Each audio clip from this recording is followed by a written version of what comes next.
Message yang mendesak. Sekarang pergilah ke jalan raya dan jemput seramai mungkin orang yang kamu temui ke majelis perkawinan ini. Matius 22 ayat 9. Para pengikut Milerit merasakan satu keperluan yang mendesak untuk memberi peringatan kepada dunia supaya bersiap sedia bagi kedatangan Kristus. Salah satu alat utama yang mereka gunakan ialah perkemahan rohani, yaitu satu bentuk perhimpunan keagamaan yang telah digunakan oleh golongan Metodis dan kumpulan lain sejak sekitar tahun 1800.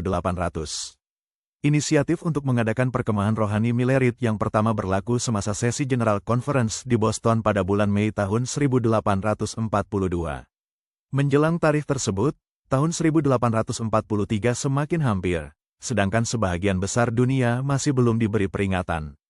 L.C. Collins menyatakan iman ramai orang apabila beliau menulis, "Iman saya kuat akan kedatangan Kristus pada tahun 43. Saya tidak membuat sebarang perhitungan untuk apa-apa selepas itu, melainkan kemuliaan." Tetapi dengan masa yang begitu singkat untuk membangunkan para dara yang sedang tidur dan menyelamatkan jiwa-jiwa, kita mesti bekerja siang dan malam.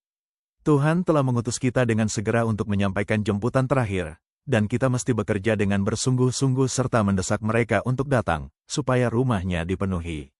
Orang-orang kuat di Israel sedang berkumpul untuk membantu kita. Seruan tengah malam harus terus bergema, dan bergema di setiap lembah, di atas setiap puncak bukit, dan di setiap dataran. Satu kegentaran yang dahsyat harus melanda para pendosa di Sion.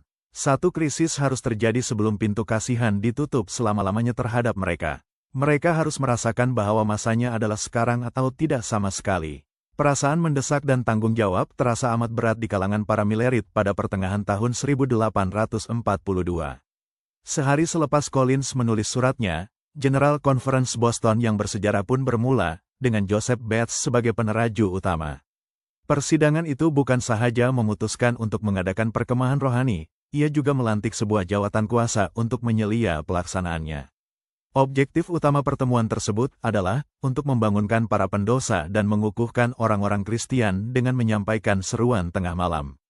Sebilangan Milerit merasakan bahwa usaha untuk mengadakan pertemuan sebegitu adalah sesuatu yang terlalu berani. Lagipun, perkemahan rohani ialah satu usaha besar. Betapa kecil, kata sesetengah orang, sekelompok Adventis mahu mengadakan perkemahan rohani. Mengapa? Sedangkan mereka hampir tidak mampu mengadakan perhimpunan di rumah sekalipun. Namun, kata kunci di sini ialah mereka akan mencoba, walaupun keadaan nampak mustahil.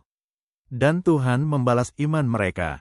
Josiah Leach menganggarkan bahwa 500 hingga 600 orang telah bertaubat kepada Tuhan sepanjang dua perkemahan rohani Adventis yang pertama. Ada pengajaran di sini, bukan penampilan luaran yang menentukan, tetapi berkat Tuhan. Dan Dia masih bersedia memberkati mereka yang melangkah dengan iman dan mencoba.